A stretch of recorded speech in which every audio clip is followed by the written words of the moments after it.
പശ്ചിമേഷ്യയെ സംബന്ധിച്ചും അതുപോലെ തന്നെ ലോകക്രമത്തെ തന്നെ സംബന്ധിച്ചും പ്രധാനപ്പെട്ട ഒരു വാർത്തയായിട്ട് ഇറാന്റെ പരമോന്നത നേതാവായിട്ടുള്ള അലി ആയത്തുള്ള ഖൊമനെയി കൊല്ലപ്പെട്ടു എന്നുള്ള വാർത്ത സ്ഥിരീകരിക്കപ്പെടുകയാണ്. ഇറാനിയൻ മാധ്യമങ്ങളായിട്ടുള്ള ഫാർസും തസ്നീമുമാണ് ഈ ഒരു വാർത്ത പുറത്തുവിടുന്നത്.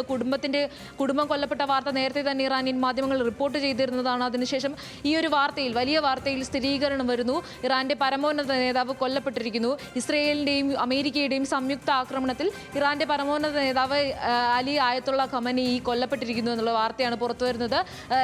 ഏത് വിധത്തിലാണ് ആക്രമണം എന്നുള്ള കാര്യത്തിലൊന്നും ഇതുവരെ സ്ഥിരീകരണം ഉണ്ടായിട്ടില്ല. എങ്ങനെയാണ് ആക്രമണം, ടെഹ്റാനിലെ ആക്രമണത്തിൽ ഇന്നലെയാണോ എങ്ങനെയാണ് കൊല്ലപ്പെട്ടതെന്നുള്ള കാര്യത്തിൽ ഇതുവരെ സ്ഥിരീകരണം ഉണ്ടാവുന്നില്ലെങ്കിൽ തന്നെയും ഈ അമേരിക്കൻ പ്രസിഡന്റ് അവകാശപ്പെട്ടതുപോലെ, ഇസ്രയേലി പ്രധാനമന്ത്രി അവകാശപ്പെട്ടതുപോലെ ഇറാന്റെ പരമോന്നത നേതാവ് കൊല്ലപ്പെട്ടിരിക്കുന്നു എന്നുള്ള ഒരു വാർത്തയിൽ ഇറാനിയൻ മാധ്യമങ്ങൾ തന്നെ ഔദ്യോഗികമായിട്ടുള്ളൊരു സ്ഥിരീകരണം നൽകുകയാണ്. ഹർഷൻ, റൈറ്റ്.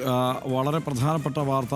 ഇറാനെ സംബന്ധിച്ചിടത്തോളം, ഈ യുദ്ധ നീക്കങ്ങളെ സംബന്ധിച്ചിടത്തോളം എല്ലാം വളരെ പ്രധാനപ്പെട്ട വാർത്തയാണ് പുറത്തു വരുന്നത്. ഖാംനെയി കൊല്ലപ്പെട്ടു എന്ന് ചില ഇറാനിയൻ മാധ്യമങ്ങൾ കൂടി സ്ഥിരീകരിക്കുന്നുവെന്ന് അൽ ജസീറ റിപ്പോർട്ട് ചെയ്യുന്നു. ഈ ഘട്ടത്തിൽ ആയത്തുള്ള അലി ഖാംനെയി കൊല്ലപ്പെട്ടാൽ എന്തായിരിക്കും ഇനി തുടർന്നങ്ങോട്ടുള്ള നീക്കങ്ങൾ എന്നതുകൂടി ഈ ഘട്ടത്തിൽ ഏറ്റവും ശ്രദ്ധേയമാണ്. ഇനി ഇറാനെ ആര് നയിക്കും എന്നതടക്കമുള്ള ചോദ്യങ്ങൾക്ക് കൂടിയുള്ള ഉത്തരം ഇറാൻ തന്നെ വൈകാതെ കണ്ടെത്തും എന്നാണ് നമ്മൾ പ്രതീക്ഷിക്കേണ്ടത്.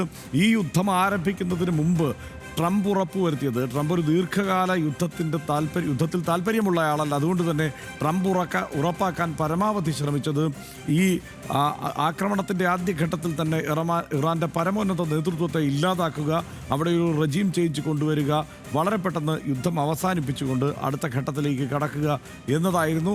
ആ ആലോചനയുടെ ബാക്കിയായാണ് വളരെ പ്രിസൈസ്ഡ് ആയിട്ടുള്ള ആക്രമണത്തിലേക്ക് ഇറാൻ പോയത്,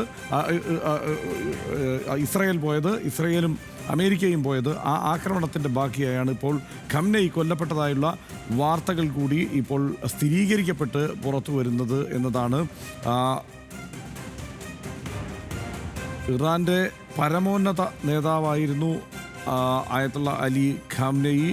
നമുക്കറിയാം, US പ്രസിഡന്റ് ഡൊണാൾഡ് ട്രംപാണ് ആദ്യം ഇത് സംബന്ധിച്ചുള്ള, നെതന്യാഹുവും ഡൊണാൾഡ് ട്രംപുമാണ് ആദ്യം ഇത് സംബന്ധിച്ചുള്ള പ്രഖ്യാപനം നടത്തിയത്. ഖാംനെയി കൊല്ലപ്പെട്ടു എന്നുള്ളത് ഈ അമേരിക്കൻ രഹസ്യാന്വേഷണ ഏജൻസികളുടെ ഏറ്റവും നൂതനമായ ട്രാക്കിംഗ് സംവിധാനങ്ങളിൽ നിന്ന് രക്ഷപ്പെടാൻ ഖാംനെയിക്കും കഴിഞ്ഞില്ല എന്നാണ് ട്രംപ് അതേക്കുറിച്ച് പറഞ്ഞിരുന്നത്. ഏതാണ്ട് ഇസ്ലാമിക വിപ്ലവത്തിന് നേതൃത്വം നൽകിയ പ്രധാനപ്പെട്ട നേതാക്കളിൽ ഒരാളായിരുന്നു ഖാംനെയി.